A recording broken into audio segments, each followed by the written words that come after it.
بلال کا نام سنا؟ حضرت بلال رضی اللہ تعالی عنہ حضور کے صحابی ہیں۔ حضور علیہ الصلوۃ والسلام جب دنیا سے تشریف لے گئے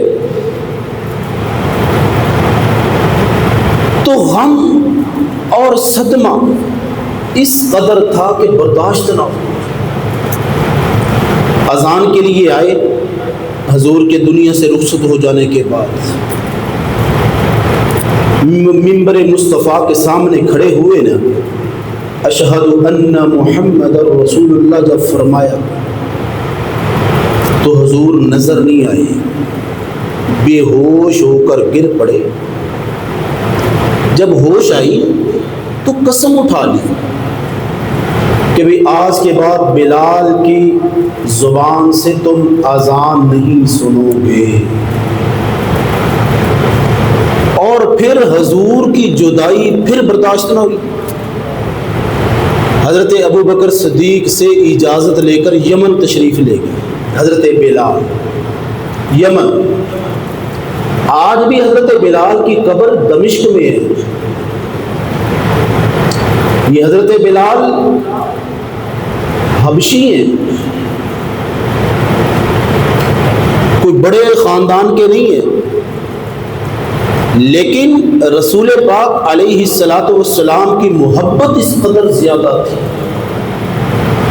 کہ اللہ نے مقام کیا دیا، یمن میں تشریف لے گئے۔ رات کو سوئے ہوئے تھے کہ خواب کے اندر جناب امام الانبیاء صلی اللہ علیہ وسلم تشریف فرما۔ آپ نے فرمایا بلال، جی یا رسول اللہ، یہ کیسی وفاداری ہے بلال، میرے جانے کے بعد تو نے میرے شہر مدینے کو چھوڑ دیا۔ حضور خواب میں آئے، اسی وقت تہجد کا ٹائم تھا، 21 دن کا سفر بنتا ہے، 21 دن کا سفر یمن سے مدینہ طیبہ۔ اٹھے، سواری تیار فرمائی، 1 ہفتے میں مدینہ طیبہ پہنچے۔ 1 ہفتے عشق مصطفیٰ، محبت مصطفیٰ میں نہ کھانا کھایا، نہ پانی پیا، نہ سفر کرتے کرتے راستے میں کہیں رکے آرام کے لیے نہ۔ اور وہ خواب کا اثر طبیعت پر اس قدر زیادہ تھا کہ یہ ذہن سے ہی نکل گیا حضرت بلال کو کہ حضور تو دنیا سے چلے گئے۔ اس قدر ذہن میں یہ خیال اور تصور کہ میرے آقا مدینے میں تشریف فرما ہے۔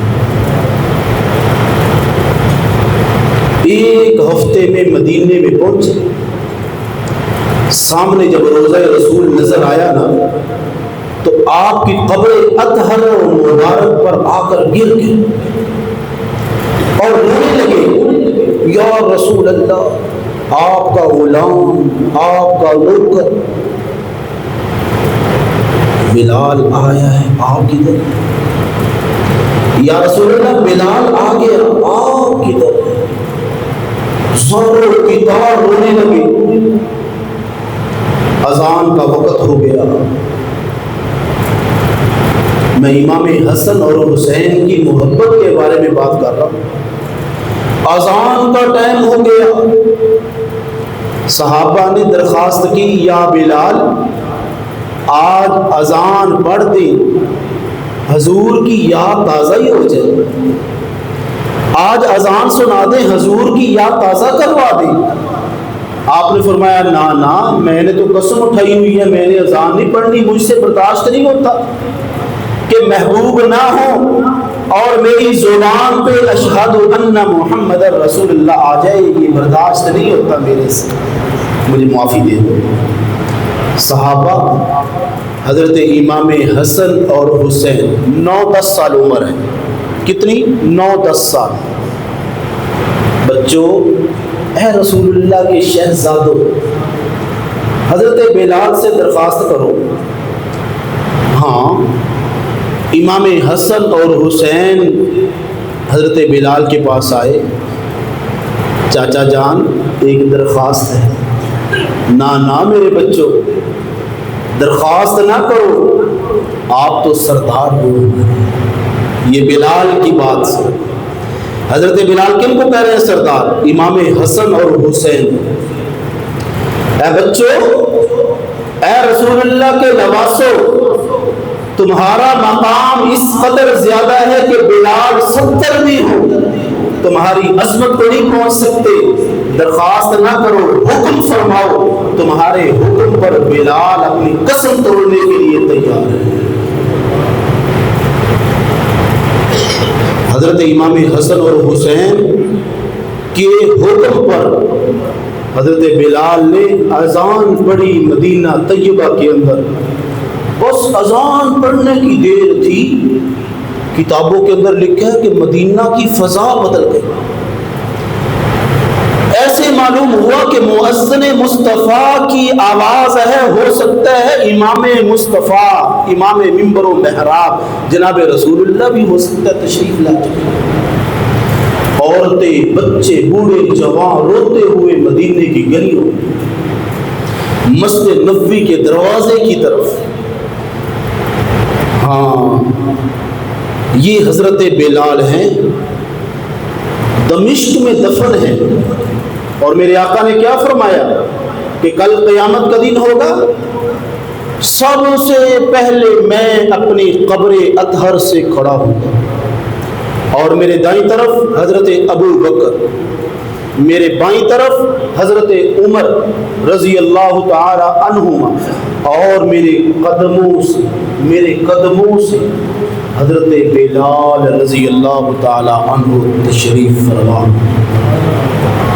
حضرت بلال کتنا مقام ہے۔ اور پھر میرے آقا نے فرمایا میدان محشر میں میرے لیے براق جنتی جانور لایا جائے گا، میں اس پر سوار ہوں گا، اور میری سواری کے آگے اللہ کے حکم سے میرے بلال کے لیے سرخ رنگ کی اونٹنی آئے گی، بلال میرا ڈرائیور ہوگا۔ اور پھر یہ مقام، پھر اللہ حکم فرمائیں گے اے بلال، آج آدم علیہ السلام سے لے کر عیسیٰ علیہ السلام تک سارے نبی اور امتیں موجود ہیں، جناب امام الانبیاء خود موجود، آپ کی پوری امت موجود، آج اس سرخ اونٹنی پہ کھڑے ہو کر اذان سنا، پوری دنیا کی اذان سنی۔ یہ کتنا بڑا مقام ہے، لیکن اس مقام کے باوجود حضرت بلال کیا فرماتے ہیں؟ اے بچوں، اے حسن، اے حسین، آپ درخواست نہ کریں، آپ ہمارے سر کے تاج ہیں، آپ رسول اللہ کے شہزادے ہیں، آپ رسول اللہ کے بیٹے ہیں، آپ ہمارے نواب اور سردار ہیں، آپ حکم فرمائیں۔ یقین جانیے